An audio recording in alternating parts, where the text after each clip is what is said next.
Hello, my loyal fans. I'm Papa Masai, you know me. Mwaka tunamaliza hivi.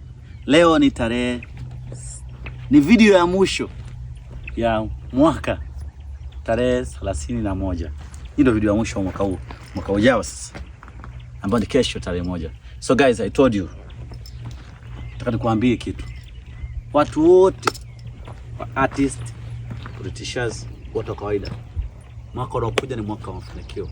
Mimi namuomba Mungu anijalie mwaka unaokuja, kama sijapata bibi, kama sijaoa, basi Mungu anisaidie nipate mali nioe. Kama sina gari, Mungu anisaidie nipate gari. Kama sina nyumba, sina ng'ombe, sina anything familia, basi Mungu Baba, mimi kwa milima hii unaiona niko mbele yenu mafans, naomba Mungu anijalie mwaka 2026 uwe mwaka wa mafanikio.